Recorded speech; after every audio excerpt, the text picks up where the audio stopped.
Hello, hi, good morning. അപ്പോൾ ഞാൻ കണ്ട ജപ്പാനിലെ ഗ്രാമത്തിൻ്റെ ഒരു കാഴ്ചയാണ് ഈ കാണിക്കുന്നത്. ഓരോ വീടുകളും എത്ര മനോഹരമാണെന്ന്. ഒരേപോലുള്ള വീടുകളല്ല, ചിലതൊക്കെ വലുതാണ്, ചിലതൊക്കെ ചെറുതാണ്. പക്ഷേ എല്ലാത്തിനും അതിൻ്റേതായ ഒരു ഭംഗിയുണ്ട്.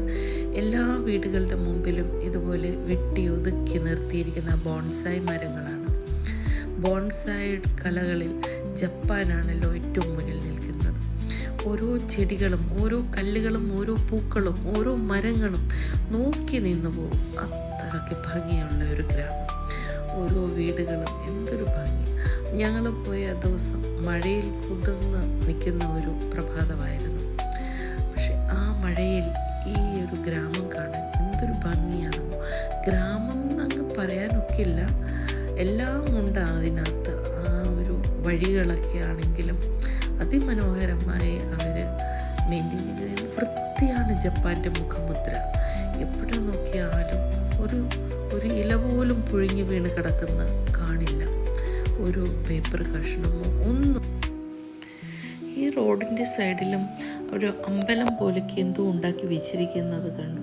അതിൻ്റെ പുറത്ത് ചിലയിടത്തേക്ക് പൂക്കളൊക്കെ വെച്ചിട്ടുണ്ടായിരുന്നു. അകത്ത് നോക്കിയപ്പം അങ്ങനെ പ്രത്യേകിച്ച് നമുക്ക് മനസ്സിലാകുന്ന പോലത്തെ പ്രതിഷ്ഠകളോ ബുദ്ധനോ അങ്ങനെയൊന്നും കണ്ടില്ല കേട്ടോ.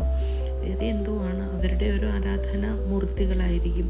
ചെറിയ റോഡുകൾ പോലും മാർക്ക് ചെയ്തിട്ടിരിക്കുന്നു, നടക്കാനുള്ളതും വാഹനങ്ങൾക്ക് പോകാനുള്ളതും. അങ്ങനെ പോയി വന്നപ്പോൾ 2-3 കുട്ടികൾ സ്കൂളിൽ നിന്ന് വരുന്നുണ്ട്. മക്കളെ ഞാനൊരു ഫോട്ടോ എടുത്തോട്ടെ എന്ന് ചോദിച്ചപ്പം അവർ സമ്മതിച്ചു. അത് കഴിഞ്ഞ് ഈ കുറച്ച് പ്രായമായ ലേഡീസാണ്. ഇവരൊരു 80 വയസ്സ് കഴിഞ്ഞവരാണെന്ന് പറഞ്ഞാൽ വിശ്വസിക്കുമോ? ഇവിടെയാണ് ഈ ഇക്കിഗായ് എന്ന് പറയുന്ന പുസ്തകം ഞാൻ വായിച്ചത് ഓർക്കുന്നത്. ജപ്പാനിലെ ആളുകളൊക്കെ 100 വയസ്സ് വരെയും അത് കഴിഞ്ഞും സന്തോഷത്തോടു കൂടി ജീവിക്കുന്നവരാണ്. അവർക്ക് ജീവിക്കാൻ ഒരു കാരണമുണ്ട്. പരസ്പരം സ്നേഹിച്ചും സഹകരിച്ചുമാണ് അവർ ജീവിക്കുന്നത്. അപ്പോൾ താങ്ക് യു, അരിഗാത്തോ എന്ന് പറഞ്ഞാൽ നന്ദി.